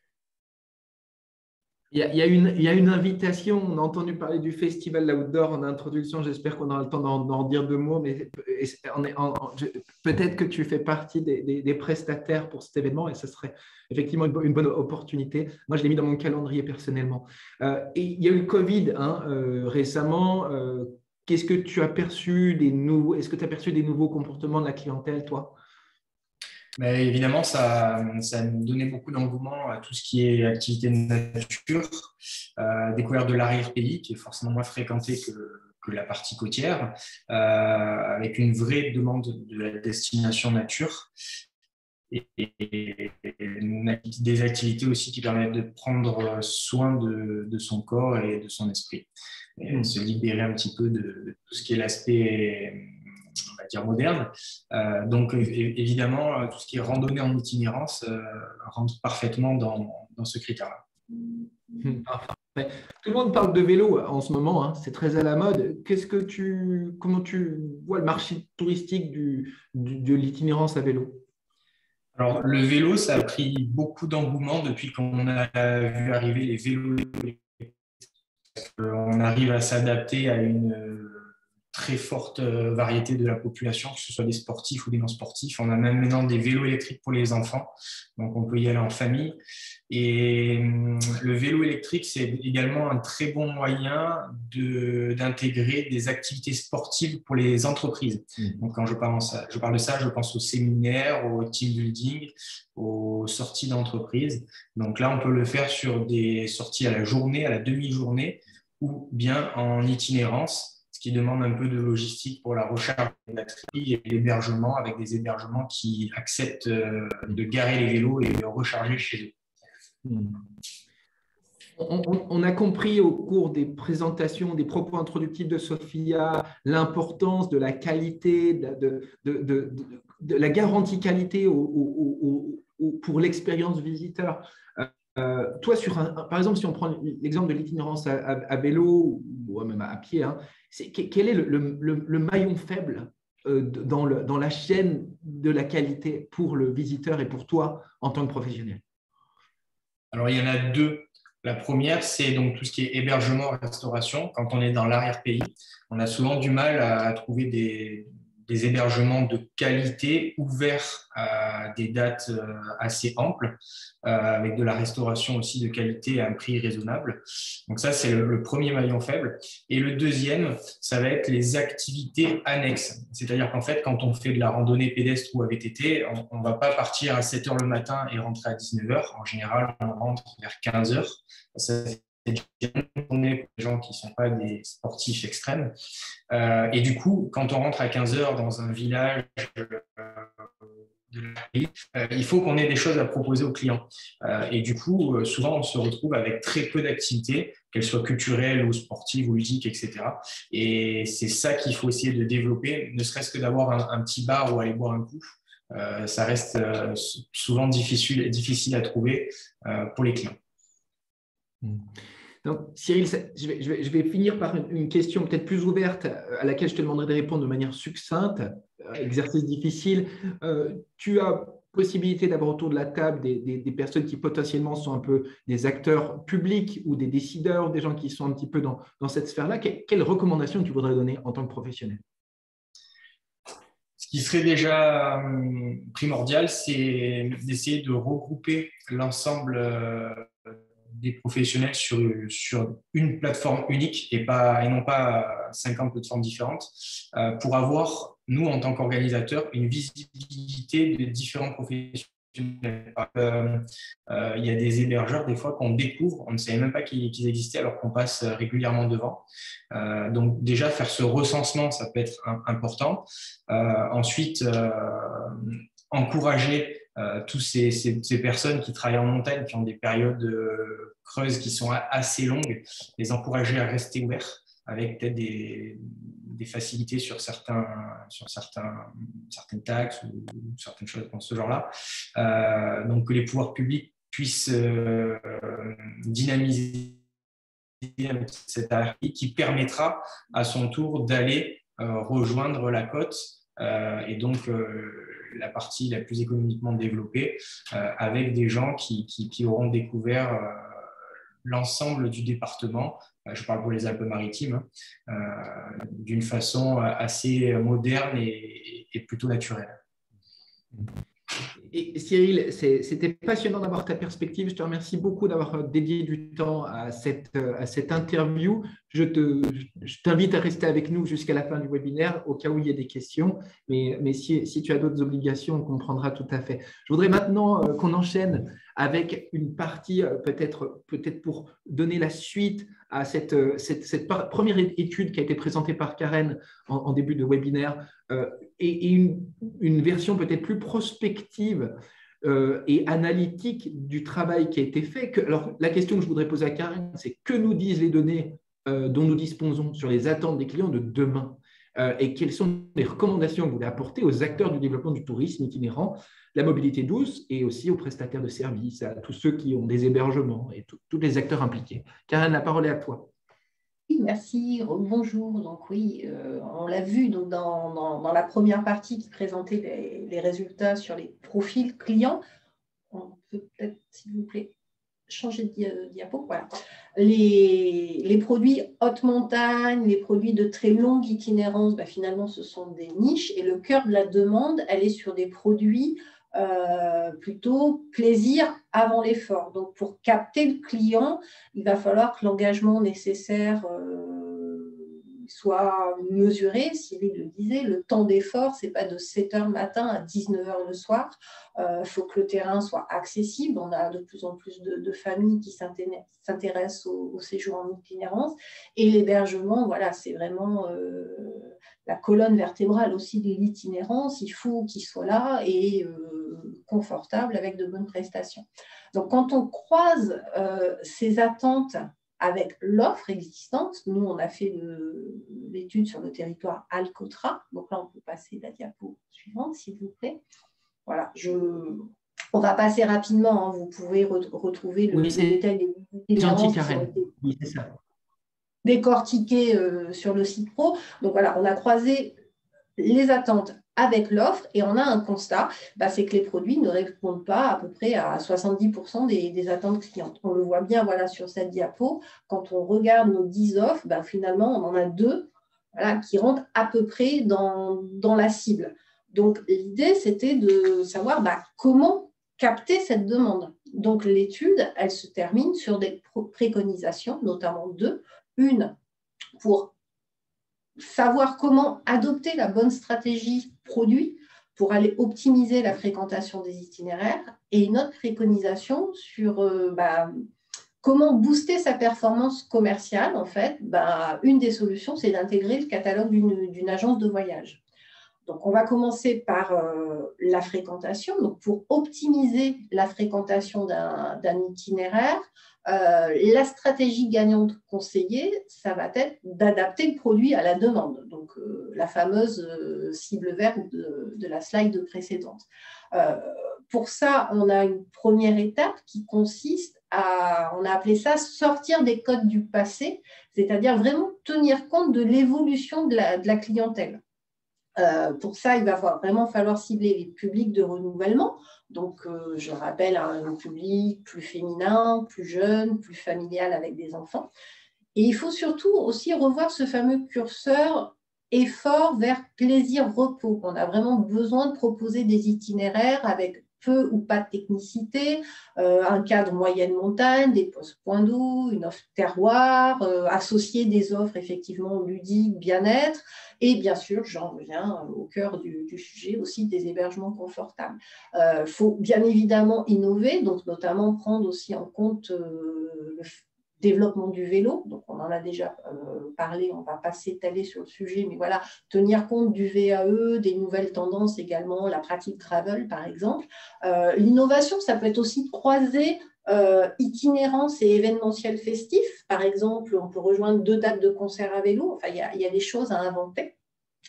Et au-delà de s'adapter à la clientèle, il faut aussi adapter le produit à la demande, donc revoir le format des séjours, donc proposer plus de courts séjours, de séjours semaines, prévoir aussi des séjours où ce fameux temps d'effort ne dépasse pas les 4-5 heures dans la journée, adapter le dénivelé et puis surtout rassurer les clients sur l'accessibilité du chemin, des chemins larges, faciles, mais pas que. Il faut aller au-delà du chemin, les rassurer aussi sur le fait qu'ils vont trouver des hébergements confortables, qui vont leur garantir une certaine intimité. La tendance, elle est vraiment de plus en plus à la recherche de la chambre et des sanitaires individuels. Et Cyril en parlait, voilà, ces fameux services facilitants tels que le transport de bagages ou le ravitaillement qui sont vraiment importants. Et au-delà de ça, ce qui est essentiel aussi, c'est d'adapter la communication. Parce qu'une fois que le produit est ajusté aux attentes clients, il faut aussi adapter les éléments de communication au profil client. Un client plus jeune, voilà, plus féminin, plus débutant. Donc, il faut utiliser les bons mots pour être compréhensible par tous, pour les rassurer. Par exemple, le dénivelé, c'est une notion qui n'est pas vraiment bien comprise par les débutants, donc peut-être plutôt parler de temps d'effort. Pour les clientèles étrangères, ben voilà, on sait que itinérance, ben ça se traduit en fait par chemin de longue distance. Donc, il faut aussi penser à adapter sa communication en fonction des marchés qu'on travaille. Et puis surtout, il faut aussi coller à l'imaginaire des clients en sélectionnant les bons visuels. On va éviter les photos de haute montagne un peu trop vertigineuses qui semblent inaccessibles. Donc, en fait, l'idée, c'est de faire rêver, mais aussi de rassurer. Donc, pour les marcheurs, ça sera plutôt un environnement forêt. Pour les vélos, ça sera des montagnes douces. Les visuels doivent vraiment leur permettre de se projeter dans un séjour confort, convivialité, plaisir. Un bon lit, un bon repas, un sac léger, voilà, je peux y aller. Et il faut aussi penser à les inviter à découvrir la région, les terroirs, parce que ça fait partie aussi des attentes. Penser prescripteur, c'est au sens où voilà, il y a ces fameux enfants qui ont pratiqué jeunes et qui vont pratiquer adultes. Donc, il y a penser aussi à intégrer les enfants dans les produits. Et surtout, l'étude démontre également que les clubs associatifs sont une porte d'entrée de la communication. C'est-à-dire ça peut permettre d'aller capter de la clientèle. Donc, on a sur la diapo suivante, par exemple, un petit exemple d'évolution de visuel pour rendre le rêve un petit peu plus accessible. Voilà, on aplanit un peu le terrain, on montre qu'on n'est pas dans l'effort permanent et qu'on prend aussi le temps de contempler, de se reposer, éventuellement de faire d'autres activités. Donc, dans le cadre de l'étude, on a aussi des rendus de quelques petites idées produits un peu plus construites. Voilà. Sur la partie ensuite intégration d'une agence, qui est une autre préconisation de l'étude. Alors, pourquoi s'intéresser à intégrer le catalogue d'une agence? C'est parce que d'une part, leurs catalogues sont vraiment une source d'inspiration directe ou indirecte d'ailleurs, parce qu'on a certains médias qui vont aller piocher dans les catalogues des agences pour rédiger des articles. Et puis, c'est de la visibilité assurée. Donc, du coup, pour le territoire aussi, c'est plus de retour sur investissement, c'est plus de retombées économiques. Voilà, plus on va être visible, forcément, mieux on va vendre. Et pour intégrer ces agences, il faut déjà savoir comment les identifier. Donc là, on peut passer la diapo suivante, s'il vous plaît. L'idée, c'est voilà, de savoir quand, comment, où identifier ses partenaires potentiels. Donc, ça peut être des agences spécialisées qui vont cibler une clientèle ou un type d'itinérance. Donc, ça, on peut les rencontrer, par exemple, à l'occasion de workshops, de salons du tourisme. Par exemple, Auvergne-Rhône-Alpes Tourisme organise bientôt Green France à Grenoble. Donc, ça peut être voilà, l'occasion de rencontrer des agences des tours opérateurs. Ça peut être aussi des agences qui opèrent sur des territoires voisins. Donc là, pensez aussi au réseautage qui peut être l'occasion d'opportunités. Et ça peut être des agences locales, des agences réceptives, des offices de tourisme, des guides VTT, des accompagnateurs de montagne. Donc là aussi, c'est important d'aller à la rencontre de son territoire. Et pour assurer une offre qui va répondre aux critères des agences, parce que ce n'est pas le tout de vouloir intégrer leur catalogue, il faut qu'on leur propose quelque chose qui rentre dans les cases.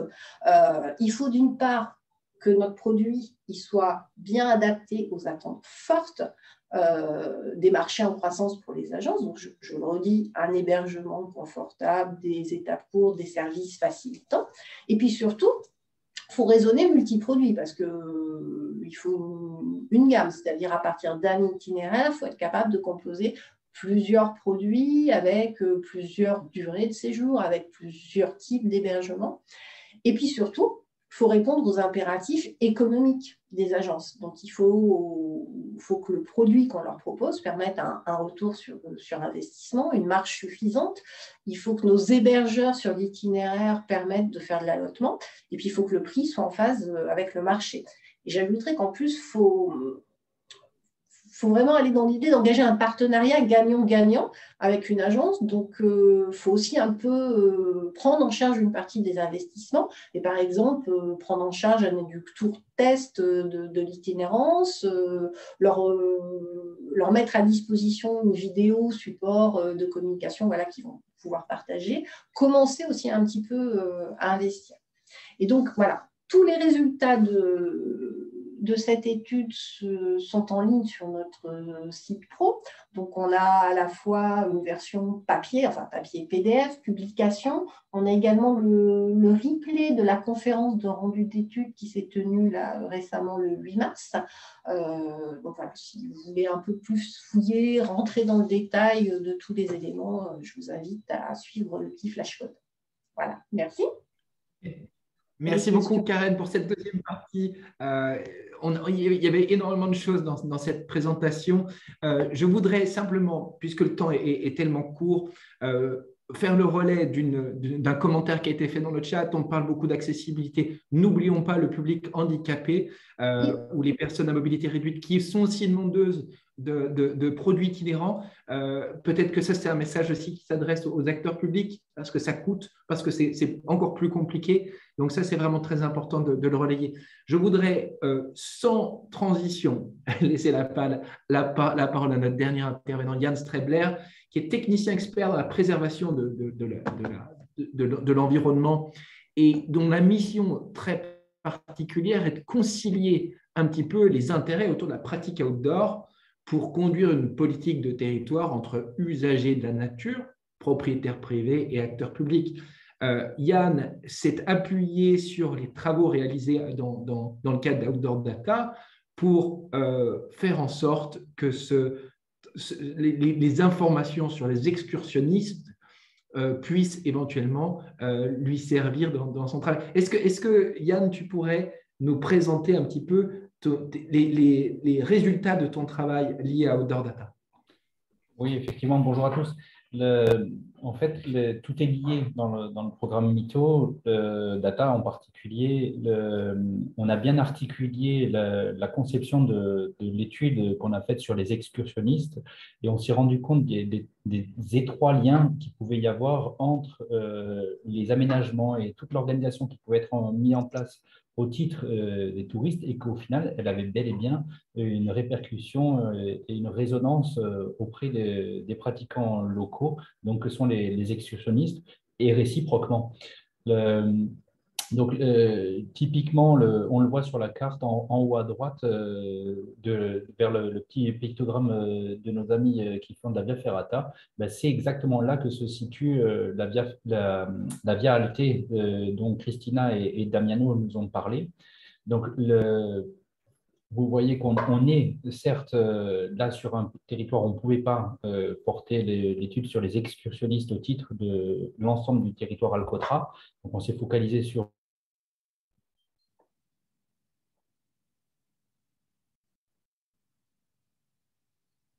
le nôtre, parfaitement en lien, mené par la région sud et par celle du Piémont. Donc, les produits se complètent et on a pu, grâce à ça, grâce au programme, bénéficier de deux choses.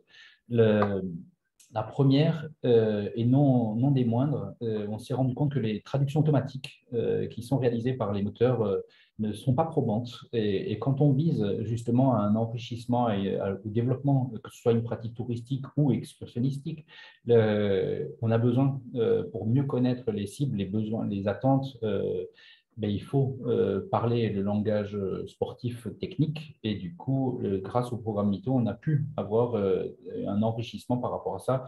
Et je salue encore Damiano et Christina par rapport à ça. Le deuxième point, non des moindres, c'est qu'au final, c'est peut-être un contexte un peu particulier qui nous a aussi permis d'avoir un taux de participation sur cette enquête relativement élevé. Parce que quand on voit le nombre de répondants à l'échelle du programme Alcotra, on n'est pas loin de 6000. Mais nous, on a eu également pas loin de 1000, un peu plus de 1000 répondants.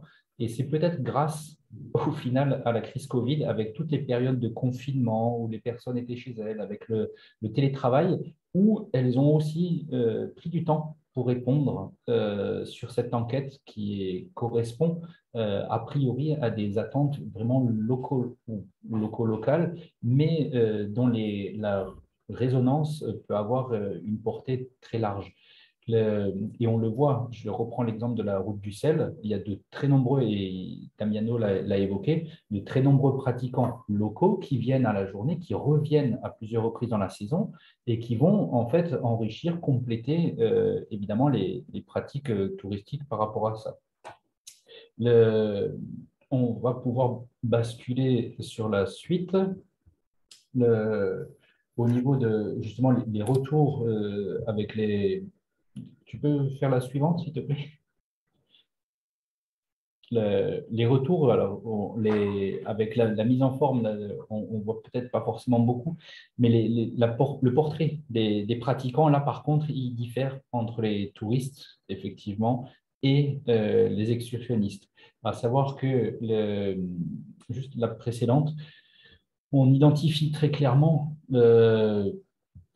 les différents types de pratiquants se retrouvent être certes la randonnée et l'activité la plus pratiquée, mais au quotidien, le trail pour les Alpes-Maritimes, le trail et le ski alpin sont juste derrière, et ça c'est au niveau de la fréquence de régularité. Alors que ce qui est aussi intéressant, c'est qu'on se retrouve avec un panel d'activités comme la baignade qui est juste derrière, alors que c'est une pratique très saisonnière. Donc, le diagramme qui est juste en dessous montre la grande richesse au final, et ça c'est peut-être aussi lié à la cible des excursionnistes, dire que ce sont ceux qui pratiquent au quotidien. Et c'est pour eux, certes, que les plans départementaux des espaces cités itinéraires qui sont portés en France, qui permettent de structurer le développement maîtrisé des sports de nature, sont établis. Mais grâce à ces PDESI, on va aussi pouvoir, au final, proposer des produits touristiques. Et c'est là qu'on se rend compte que les aménagements qui sont réalisés au long cours pour les pratiquants locaux servent évidemment pour le développement du tourisme et la valorisation du patrimoine par rapport à ces aspects-là, que ce soit pour les activités nautiques, activités diverses et variées au niveau des sports de nature. Au niveau de la diapo suivante, on retrouve un autre aspect qui est lié aussi typiquement au public même qui est visé, à savoir que la motivation, donc la première qui vient là, elle est évidemment pour se faire plaisir, pour se détendre, et on le voit, c'est en lien avec la fréquence d'activité. Et là, ça nous a un peu interpellé parce qu'elle n'est pas du tout en phase avec l'approche touristique, ce qui est logique par rapport à la fréquence quotidienne. Vous le voyez 2 à 3 fois par semaine, les personnes ont déclaré qu'elles pratiquaient la première activité principale, mais aussi 36%, 2 à 3 fois par semaine, une seconde activité. Ce qui veut dire que, en tout cas, au niveau des excursionnistes, on a des pratiquants très réguliers, mais qui ne se revendiquent pas experts, qui revendiquent du coup le développement d'activités encadrées, d'activités accompagnées, soit donc avec des topoguides ou des supports qui leur permettent de pratiquer, et on voit même une activité 3, 25%. Ce qui veut dire qu'il y a certains des pratiquants au niveau en tout cas des Alpes-Maritimes qui vont pratiquer quotidiennement une activité sportive. Alors, l'une, deux ou trois différentes, mais il est là et la variété, elle est très enrichissante. Et on le voit, justement, c'est ça qui diffère probablement avec le tourisme, c'est que 78% déclarent pratiquer de façon autonome. Ce qui fait qu'on n'est pas forcément là sur la même cible et il y a un delta à prendre en compte. Ça veut dire qu'il faut qu'on arrive à proposer et des activités qui puissent être encadrées et d'autres qui puissent être pratiquées seules. Donc la randonnée, évidemment, prend le dessus. Et un point aussi qui nous a semblé porteur, enfin qui nous semblait initialement porteur, mais on voit qu'au final, ça perce pas tant que ça, hormis probablement sur le trail au niveau du développement, de l'utilisation du digital avec les montres connectées. Hormis sur le trail, il n'y a pas tant aujourd'hui de développement de cette approche numérique. On s'attendait à plus, très honnêtement, mais c'est quand même 2 personnes sur 3 pour le trail, mais c'est aussi peut-être lié à l'offre technique et qui est par rapport bien plus développée que dans d'autres sports. D'ailleurs, on gardera une vigilance liée avec ce programme sur le Outdoor Vision qui permettra probablement à moyen terme d'améliorer encore le suivi par rapport à ça. Évidemment, le panorama de la consommation est très lié avec la pratique à la journée et sans l'hébergement. On voit que le panier moyen, il est bien inférieur au panier moyen touristique, mais ce qui est logique, si on enlève potentiellement la restauration qui peut se faire en pique-nique emporté et l'hébergement, naturellement, le panier moyen des excursionnistes est plus faible. Par contre, on retrouve la dépense annuelle qui est aussi intéressante, ce qui correspond aussi au type de pratique en autonomie, à savoir que beaucoup de pratiquants vont faire tout ce qui est acquisition de matériel pour pratiquer seuls dans leur coin. Oui, dans nos questionnaires, je te rejoins Benjamin par rapport à la pratique en e-sport. Dans les questionnaires, il apparaissait tout un pan par rapport à l'accessibilité, à l'adaptation de l'offre. Et on le voit aussi, il y en a une bonne partie en fait qui ne correspondait pas directement ou qui ne savaient pas que certaines, dans les répondants, ils ne savaient pas si telle ou telle activité, tel ou tel site pouvait être accessible. Donc, il y a encore un gros travail effectivement à faire en termes d'accompagnement, tant en termes d'aménagement qu'en termes de développement et de formation des encadrants pour ce volet-là. Voilà ce qu'on pouvait dire et on le retrouve bien en termes de conclusion. Tout ce qui peut être fait localement pour le développement de la pratique sportive avec les excursionnistes va forcément avoir des échos, des redondances, mais surtout des apports structurels pour développer le tourisme derrière. Merci beaucoup Yann pour cette analyse qui aussi fait le lien entre donc, tourisme et puis pratique locale.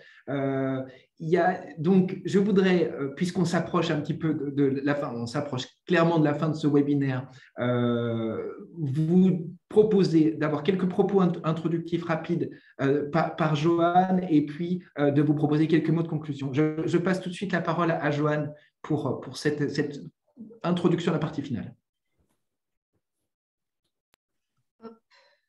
Ça y est. Vous m'entendez? Oui. Oui. Donc, rapidement, quelques mots de conclusion. Donc, 3 études du projet Outdoor Data vous ont été présentées. Donc, 2 sur l'itinérance par Auvergne-Rhône-Alpes Tourisme, mais également par Visite Piémont, qui sont 2 structures spécialisées dans la promotion de leur territoire. Puis une dernière présentation par donc Yann Schreiber du département des Alpes-Maritimes qui, elle, était plutôt focalisée sur la question des excursionnistes. Cyril Lopez, qui a eu la gentillesse de se joindre à nous pour faire donc son témoignage en tant que prestataire.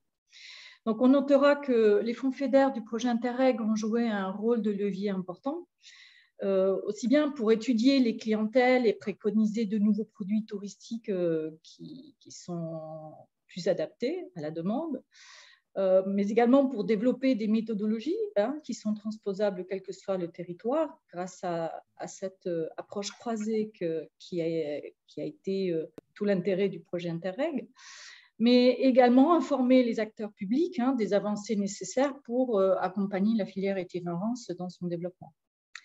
Donc maintenant,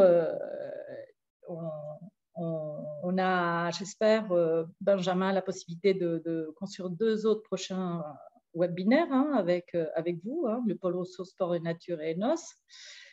Donc, on ne vous dévoile pas encore le thème, mais j'espère qu'on pourra le mettre en place rapidement et que nous pourrons continuer à coopérer, partager l'expérience, mettre en réseau et peut-être organiser un nouveau projet européen dédié à la filière outdoor. Mais en attendant, donc, je vous invite à retrouver donc les vidéos en français et en italien qui vous ont été présentées. On ne vous en a présenté que l'une sur 2 sur le contenu du projet Outdoor Data, juste sa présentation. Sur votre chaîne YouTube de ENOS. Et si vous souhaitez donc recevoir les résultats des travaux qui vous ont été présentés, n'hésitez pas à me contacter ou à contacter les intervenants. En attendant, je vous donne donc rendez-vous à Cannes le dernier week-end du mois d'avril pour participer avec nous au grand festival de l'outdoor. Voilà, merci et à bientôt. Merci beaucoup, Joanne. À mon tour de faire quelques mots de conclusion pour dire qu'on a eu l'occasion au cours de ce webinaire, à travers les nombreuses interventions, de découvrir d'abord de confirmer le fait qu'il y avait un contexte favorable à l'itinérance et qu'il était important d'avoir une définition partagée de l'itinérance. Ça, c'est vraiment l'apport un petit peu de Karen. Ce que moi, j'en ai retenu, avec un public plus féminin, plus jeune, plus soft, qui voulait plus de vélo et un peu plus de maîtrise de ses attentes. On a vu ensuite avec Christina et Damiano en quoi une approche intégrée, harmonieuse, complète était source de satisfaction et l'importance de développer des suivis et des outils. Cyril, enfin, est arrivé avec son témoignage et nous a dit « Attention, il faut être vigilant sur les aspects hébergement, les activités annexes, et il est important de rendre visible l'offre et il faut la recenser. Les acteurs publics ont une obligation d'essayer d'être très, très vigilants pour recenser un petit peu toutes ces attentes. » Enfin, Karen nous a proposé de manière un peu prospective de confronter l'offre et la demande et puis il nous a dit attention, il faut sortir des codes du passé, il faut être créatif, il faut adapter la communication et les produits ne correspondent pas toujours exactement aux attentes. Les produits se complètent, c'est ce que nous a dit Yann sur la fin. En tout cas, ce qui est très bon pour le tourisme est aussi bon pour les locaux, pour le bien-être des personnes qui sont sur place, qui sont en manque de nature. L'importance du multilinguisme, et c'est toute une grande dimension des projets européens. Et puis, l'importance de dissocier des fois l'encadrement à l'autonomie. Tout le monde ne veut pas forcément être encadré. Et puis, on a peut-être des questions à se poser. Tout le monde ne veut pas forcément utiliser des mondes connectés. Quand on vit dans la nature, c'est aussi pour être déconnecté. Donc, il y a aussi tout un appel aussi à penser la diversité des besoins. Sophia, qui a introduit notre propos, nous a invités à penser au rôle de l'animateur, de la coordination, qui est à mon avis un fil rouge de cette présentation. Il y a une diversité d'acteurs pour animer les territoires, il y a des moyens qui sont limités et il faut réussir à mobiliser. Et c'est un petit peu ça qui est la partie difficile parce que les moyens sont encore limités. Moi, j'ai appris beaucoup de choses au cours de ce webinaire. J'espère que vous en avez appris aussi. Il n'y a pas forcément eu assez de temps pour l'interactivité. On va essayer de vous donner la place. Pour nous, le réseau européen, il sert à ça, à ce que les acteurs se rencontrent. Les webinaires, ce n'est pas forcément le format le plus adapté pour laisser la place à l'interactivité. On va y être vigilant à l'avenir. Maintenant, je voudrais remercier très particulièrement Joanne Musset et la région Sud pour le partenariat sur cet événement, l'ensemble des intervenants, Sophia, Karen, Yann, Cyril, Christina et Damiano, qui ont apporté leurs interventions. Vous tous qui êtes restés jusqu'à la fin, encore toutes les excuses pour la partie technique. Nos interprètes, Ingrid Krokina, Carmen, qui ont fait un travail très, très important pour nous traduire. On les remercie beaucoup pour leur flexibilité. Et enfin, Frédéric, mon collègue, qui a fait toute la technique. Je vous donne rendez-vous pour ce qui me concerne aussi pour les rendez-vous européens, les rencontres européennes de l'outdoor, qui sont l'événement majeur d'Enos. Ça a lieu tous les 2 ans. La dernière fois, c'était il y a 3 ans, hein, avec le Covid. Ça sera au Danemark en septembre. Réservez l'événement. Il y a beaucoup d'acteurs venus de toute l'Europe. C'est là qu'on a la place pour l'interactivité. C'est un événement unique qui n'est pas un événement décideur. Ça sera dans une capitale de l'outdoor nordique qui travaille justement sur la complémentarité entre le tourisme et le développement de l'outdoor pour les locaux. Donc, n'hésitez pas à y participer. Les inscriptions sont ouvertes à partir du 1er avril sur notre site web, et puis aussi à proposer votre savoir. C'est très participatif, il y a plein de formes de participation. Toutes les infos sur le site web d'Enos. Un grand merci à tous et bon appétit. Merci, à bientôt. Merci, au revoir. Merci, bonne journée. Merci à tous, bye bye. Benjamin, oui. On peut rester un moment avec les intervenants et les traducteurs? Bien sûr. Si encore une minute.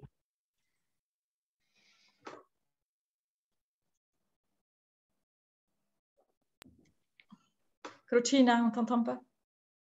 Carmen, on ne t'entend pas, Carmen. Ah, ça y est.